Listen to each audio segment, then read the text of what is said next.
Alors, je reprends où je me suis arrêtée. Donc, je vous demandais de me dessiner 5 autres façons de représenter 1 euro en centimes. Donc, on sait que 1 euro égale 100 centimes.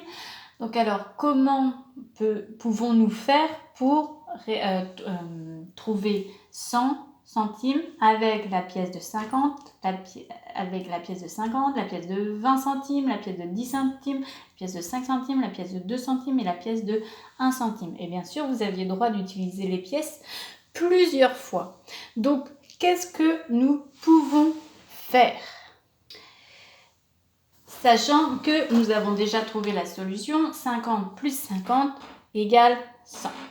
Si par exemple nous commençons avec la pièce de 20 centimes, 20 plus égale 100. Là, vous avez le droit d'utiliser vos tables de multiplication.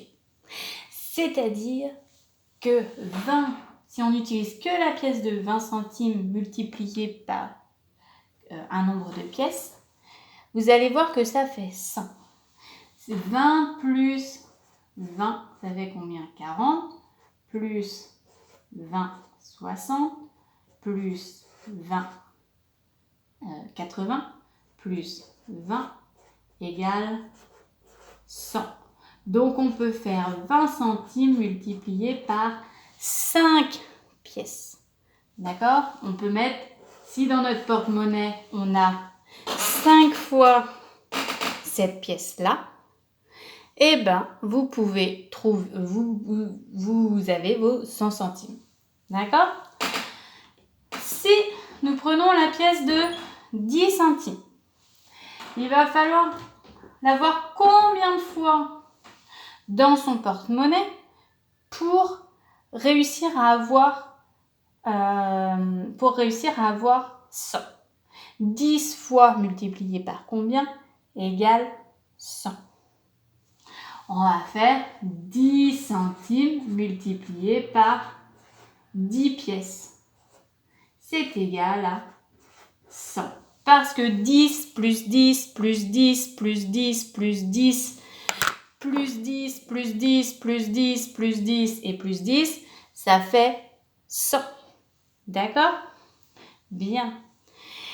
On peut continuer pareil avec la pièce de 5 centimes, avec la pièce de 2, avec la pièce de 1.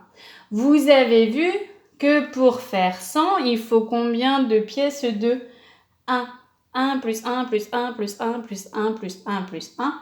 On va faire 100 multiplié par 1 centime. D'accord ? Bien, donc on ne va pas réécrire cette solution. On peut faire la même chose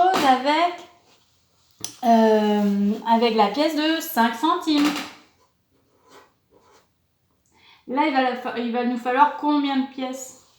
5 centimes plus 5 centimes plus 5 centimes plus 5 centimes.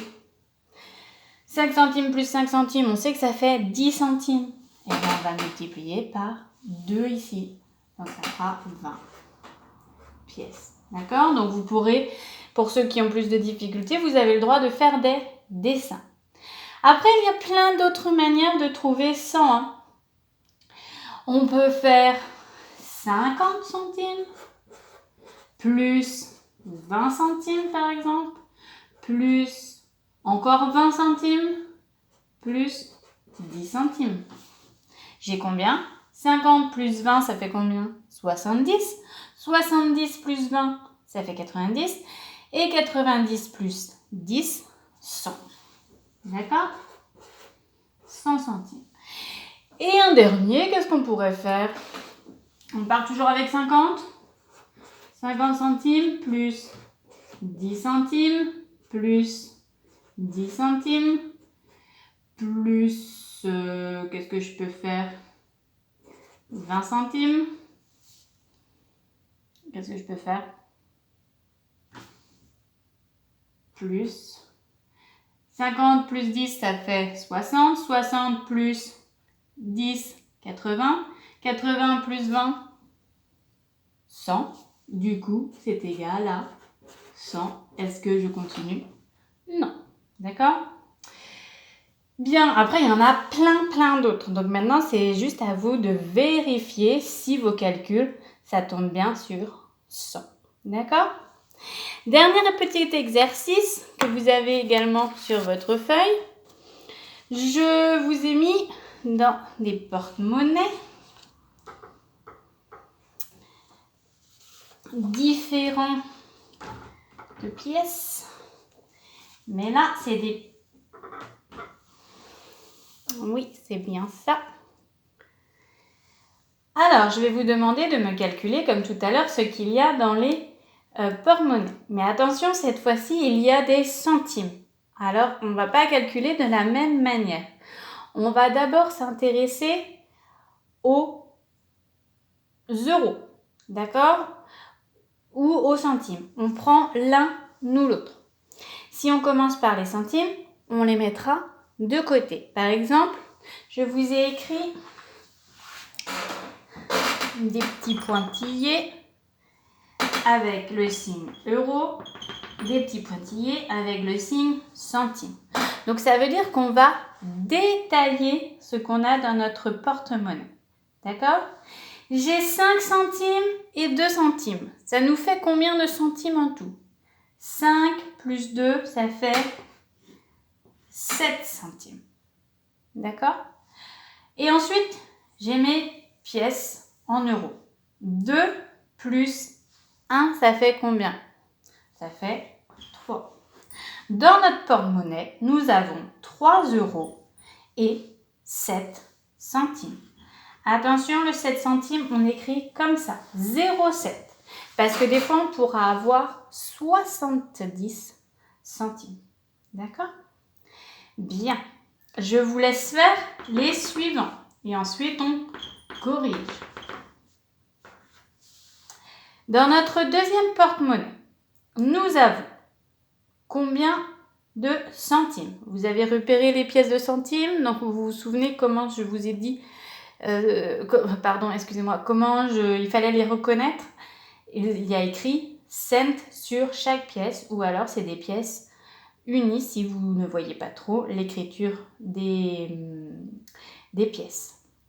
Donc, nous avons 3 pièces de centimes. Nous avons 50 centimes, nous avons 20 centimes et nous avons 1 centime. On commence toujours par ce qui est le plus fort. 50 plus 20, 70.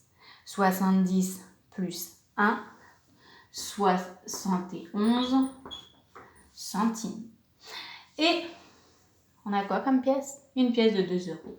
Ce qui nous fait 2 euros et 71 centimes. Qu'est-ce que nous avons dans notre dernier porte-monnaie? Allez-y, je vous laisse faire. Donc, nous avons combien de pièces de centimes? Vous avez repéré le nombre de pièces? Nous avons 5 pièces de centimes, parce que ce ne sont que des pièces de centimes. On commence par la plus forte. 50 plus 20, 70. 70 plus 10, 80. 80 plus 2, 82. 82 plus 1, 83 centimes. Mais j'ai 0 pièce en euros. Donc, on écrit 0. Ce qui fait... Alors, on écrit 0,83 €, mais à l'oral, on ne dira jamais j'ai 0,83 €, on dira seulement j'ai 83 centimes. D'accord? Bien. J'espère que pour aujourd'hui, ça a été. Je vous ai pas rajouté de petits exercices en plus sur la monnaie. Je pense que c'est suffisant pour aujourd'hui. Pour ceux qui veulent, vous pouvez découper des pièces, vous pouvez fabriquer des pièces pour que ce soit plus facile à manipuler. Parce que la semaine prochaine, surtout pour les CE2, nous nous intéresserons à rendre la monnaie. D'accord? Et là, peut-être qu'avec de la manipulation, ce sera beaucoup plus simple. Et puis, j'espère qu'on pourra continuer en classe parce que ce sera également beaucoup plus simple que par vidéo. Je vous dis à très vite et bonne fin de journée à tous. Au revoir.